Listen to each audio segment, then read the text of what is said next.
What's the easiest choice you can make? Window instead of middle seat? Picking a vendor who sends a great gift basket? Outsourcing business tasks you hate? What about selling with Shopify?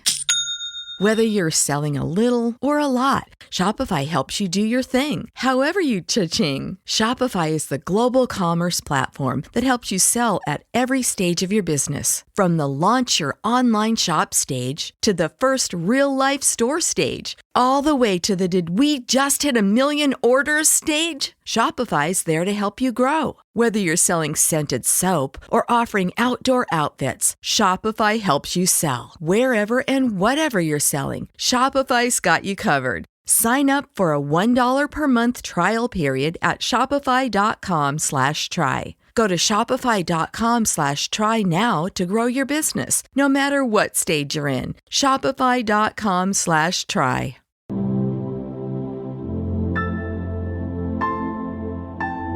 Good morning. Welcome back to Cozy Womb Podcast. My name is Shan. I am the mama of the girls. This is Cozy Womb Podcast, where I tackle everything parenting. This whole season, I'm dedicating it to fathers who are not in their child's lives that want to get back in or are in the process of doing so. This is episode 15, Be Better Than Your Father. Yeah, I'm going there. I'm talking about it. Because none of us were created without a father. Whether that man was good at being your dad or not, he had to be a part of who you are. And we all have a choice to not be or be better than our parents. And that's the decision that I hope you make, because how we grew up, we really can't control that. But what we do for our children, we can control as a mother, as a father. And because I'm talking to dads, this one's for y'all. No matter what happens or how you grew up, fatherhood is forever. And if you do your honest best, your children will take care of you because of it, because of what you did, because of all the effort. We cannot raise our own children crutching on what we didn't have growing up, who did what, and why our dads didn't, and how they did it was horrible. Well, maybe your father didn't know better, and maybe your father didn't have the proper tools, and maybe your father was just who he was. That does not and should not dictate how you become a father, how you father your own children. Women pick men whose character does not tell you, if you have common sense, I would be a great father, but we still pick them men, and we have kids with them, and we have issues with them, stepping up to the just the basics. And so as a woman, it is also my job and my responsibility to pick a man who would be in the best interest of our children. Like, that's common sense. We have to pick people who show a character about them that's consistent, that will fall in line of, you would make a great dad. It can't always be about looks. It can't always be about money. It can't always be about, what they got now. Where are they going? Where are they headed? What are their plans? And I think it's really important, all the episodes before this, where I'm talking about men doing their work. And when I say doing your work, I mean, if you had to go to therapy because of how you were raised by your father being there or not being there, do that. If you need to talk to your mom about loopholes in the stories between why your dad wasn't around that don't match up with his side of the story, do that. I think a lot of people need to go to therapy with both of their parents, because sometimes we'll be in our 30s and our parents are still playing the blame game. And that kind of limits us on how we have relationships with men and women, because we have this preconceived notion that this is what it was or this is how it is, and it could be completely different. If it's, you want to better yourself so you feel more confident as a father for your child, do that. But you have to be there in some way, shape, or form. You got to be there. Don't make no promises that you can't keep. Don't make no ideas of what something's going to be and it's not that. Because when you do that, you give people the room to assume and the room to create this idea of what something is going to be. And a lot of times, depending on different people's personalities and how you're living as a dad, that may not happen. And so just honestly be there and be in the moment when you are around your children. If you need to move near to be available, do that. You know, your child is in elementary school and in middle school and beginning of high school, they need you a bit more. So move closer around them. Make that sacrifice. Right? And this is why when men have multiple kids, you know, whether you have multiple kids and one lives on the West Coast, one lives on the East Coast, one lives down South, that's when you start to spread yourself too thin, because how can you balance realistically having a relationship mentally, emotionally, physically, financially, consistently with all three? A lot of people think, I'm a man and I got a lot of money. My kids will never need for nothing. I can have all the kids I want. But at what value of that relationship? Everybody can't be a Nick Cannon. Nick Cannon has an idea of what a great father is in his mind. And all the women that are agreeing to allow him to be the father of their child are agreeing to that idea. But for me, my definition of a great father is one who is around on a daily basis, is available by phone, by text, by face, by hand, is involved, can go in the backyard and do stuff and teach a child, will cook with a child, will play with a child, disciplines a child, goes on trips with a child, knows their teacher at their school, introduces that child to his side of the family, and, his side of the family supports just like the mom's side. And it's more balanced. And, even though the mom has friends with kids, the dad might have friends with kids, and they get to know them also. And it's just more balanced socially. That's a great dad. Someone that can teach you, guide you, be there, be aware of what's going on. If mom can't do it, he can. If mom can't do it, I'm going to take you to your doctor's appointment. I'm going to go pick up your medicine. If she didn't talk to you about what happened at school today, I'm going to talk to you about what happened in school today. If she told you no, I'm also going to tell you no, because I agree with the reason why she told you no. That is it. And realistically, when you have 8 kids with multiple women as a man, it's going to be very hard for you to do that. You are going to be a little bit stressed. You are going to be stretched thin.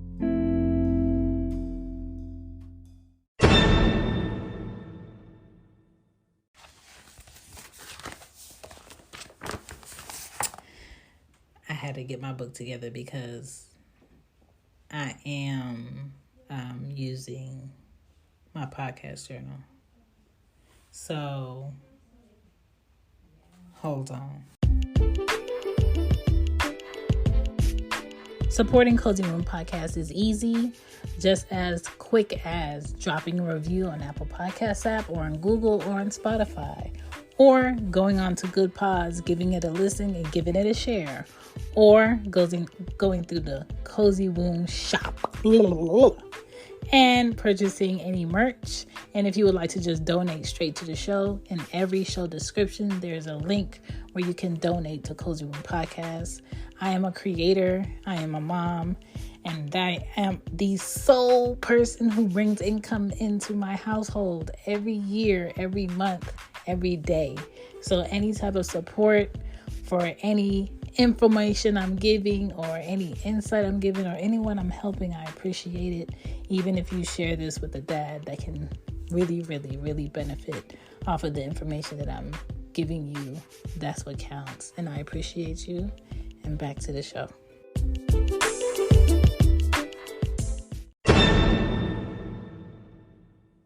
Here we go. Back to the show. Back to the show. My daddy tip this episode is to make sure if you did what was asked, you prepare for what might be asked or might be needed. Always have extra of what you think you already got. And it shouldn't be no back and forth as to make sure you bring this over here when you come to my house. Make sure you bring that. Why can't the mom have things at her house for the child that you share? And why can't you have those things at your house for the child? Like, make it easier on you and everybody. It is very important for you as a father to get to know your child as a person, as a human being, because we can't get stuck in this mindset that, oh, I'm raising a kid with a woman. No, you're raising a human, right?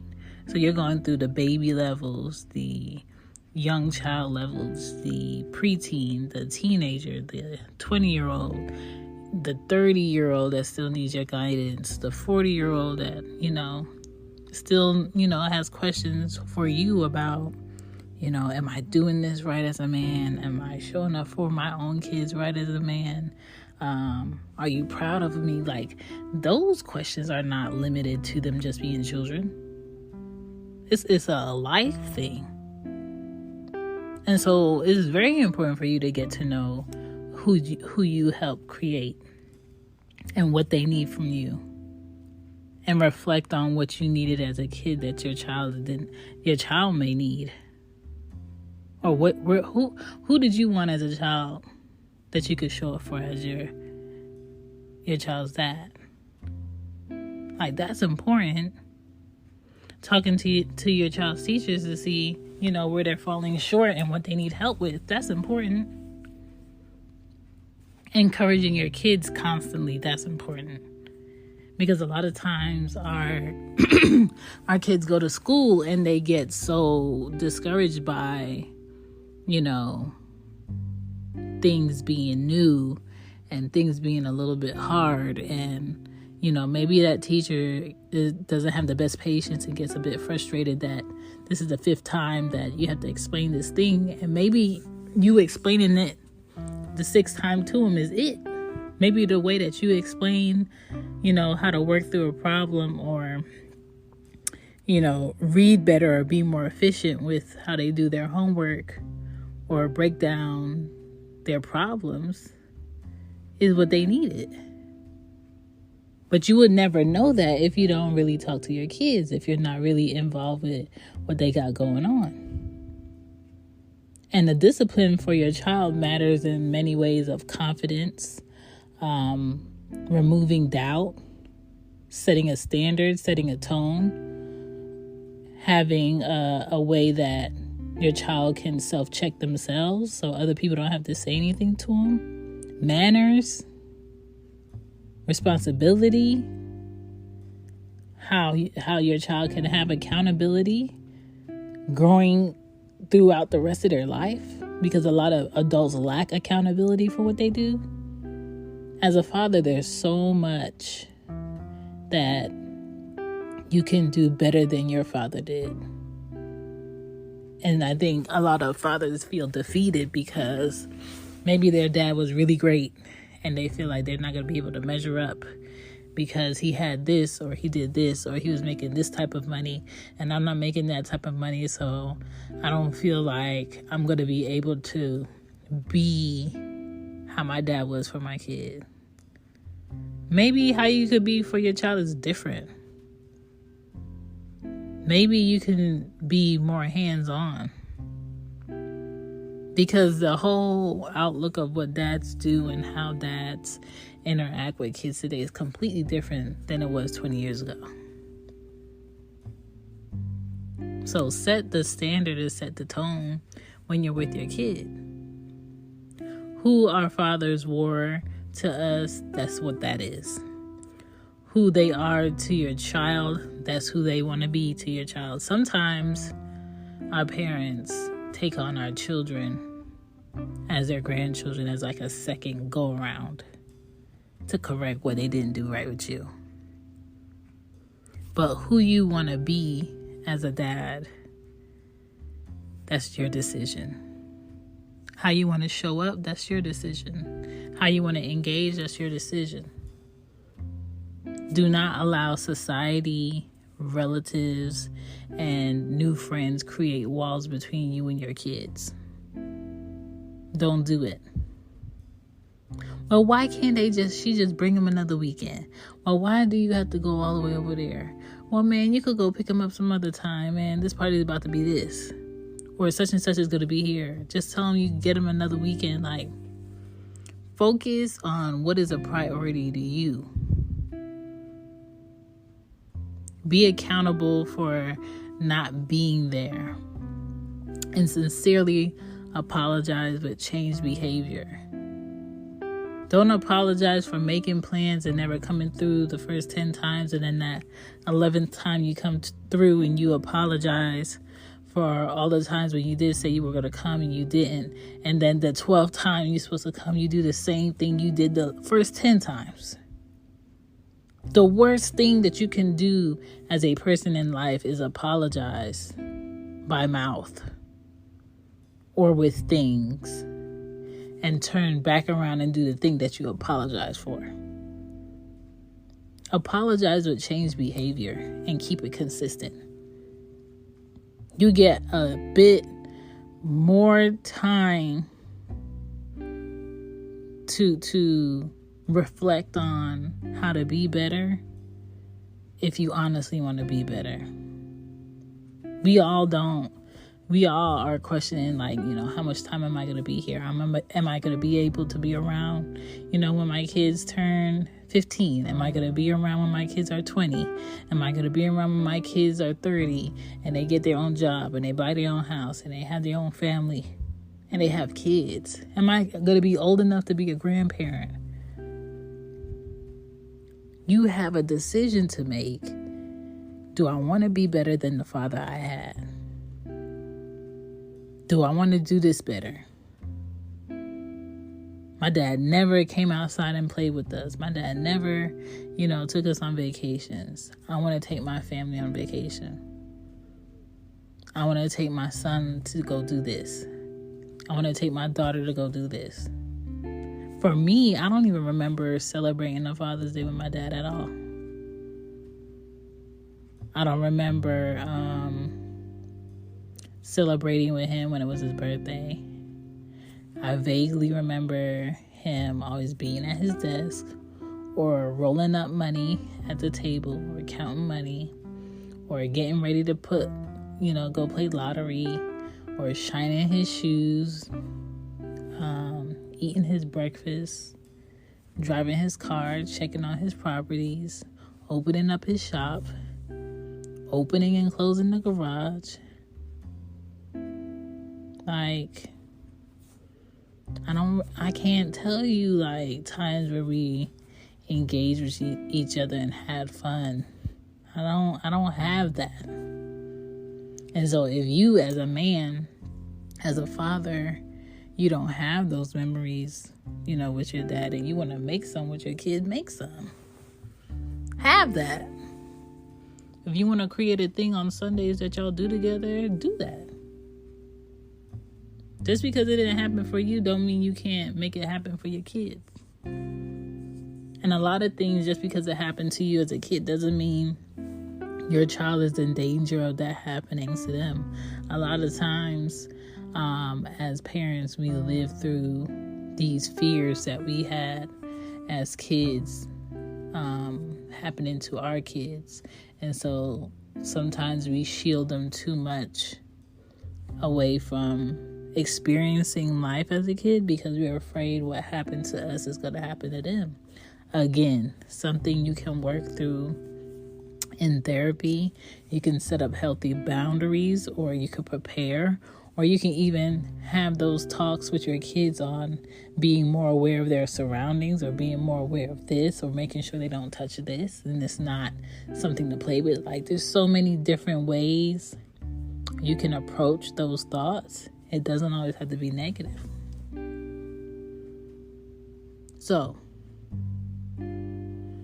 everybody has a chance as a father to be better, to be different, to reflect, to approach how you want to show up for your kids, regardless of how your father showed up for you.